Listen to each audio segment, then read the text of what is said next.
think it's very interesting that one of the words you used was respect, because as everything has been heating up with the trade war and the situation between China and India has been changing, on social media, more and more I am seeing, I guess, what I would just describe as anti-Indian propaganda.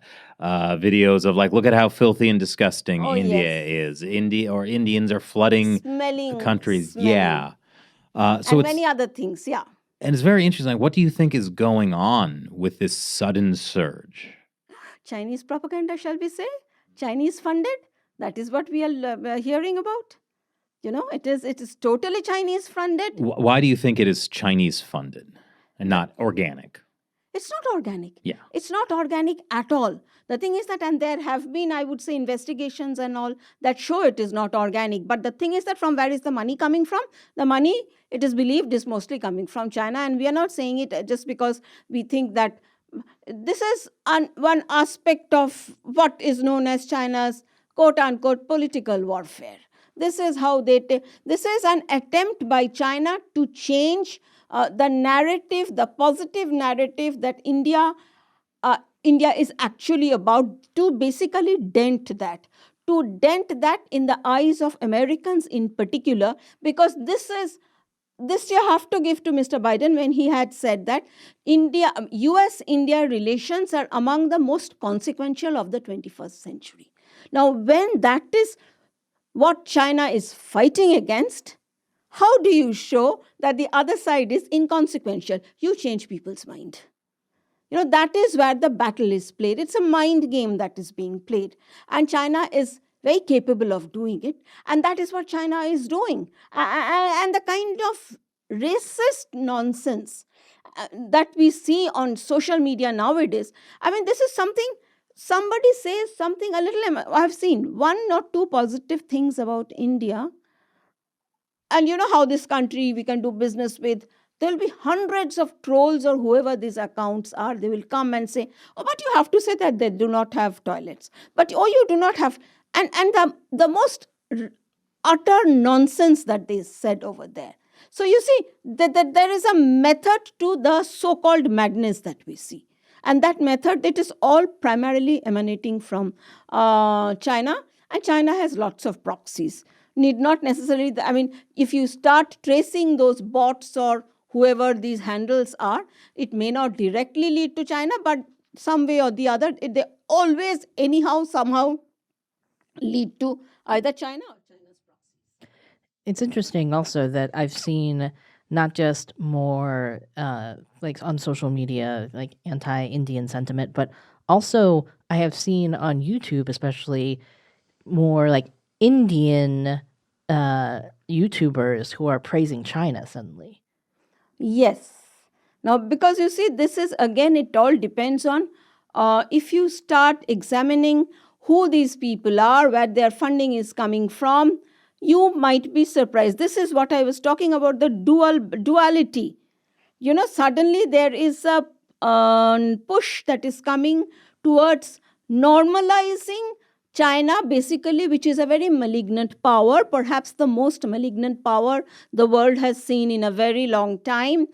It is basically trying to normalize that China. It is basically trying to normalize India-China relations. So this is what that pushes towards. So they want to open up our market. But at the same time, they're constantly threatening us.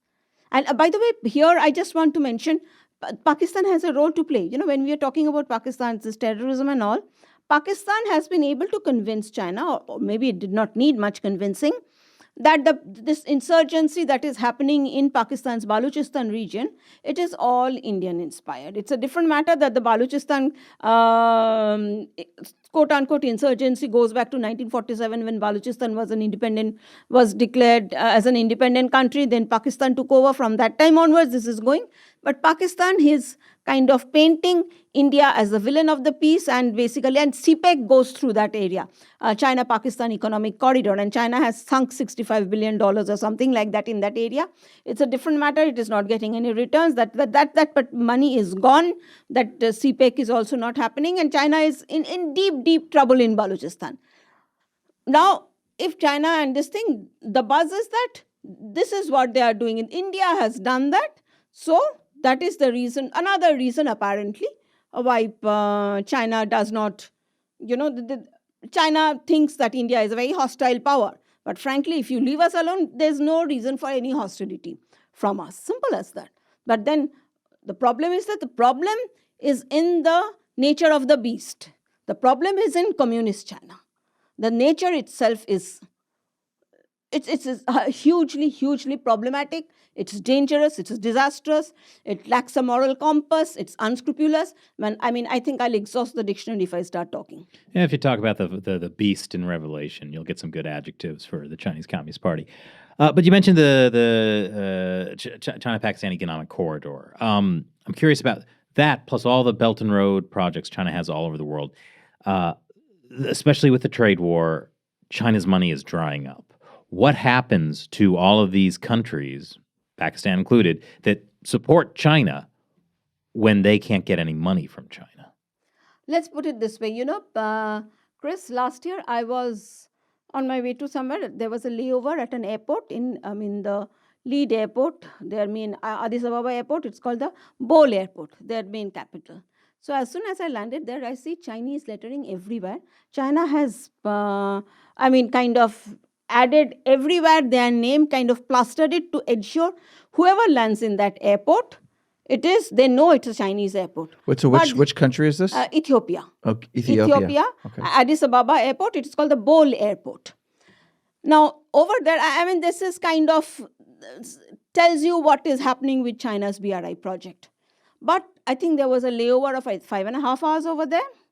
In that total layover, I think I have seen maybe 1 or 2 flights, or maybe even not that. It was empty. It is swanky airport. Empty. Hardly anyone there. And they were playing Indian film songs over there, by the way. So the whole point is, how many of these are white elephants? Okay, number one, white elephants. And as we know, most of these BRI projects are China's way of, debt trap. Laying the debt trap for their the clients and sucking them in, and they're just taking over the asset. That is what is happening. BRI is non-functional. Particularly this China-Pakistan Economic Corridor, it is non-functional. It is trying for something inside Myanmar also, China-Myanmar Economic Corridor. That also is not progressing anywhere. Now it is trying through Bangladesh to get into a lot of things. Bangladesh is also now suddenly with the regime change and all. So that's another huge, long story. So the whole point is that China has perhaps spread itself too thin. It will all depend on what how deep China's economic pocket is, and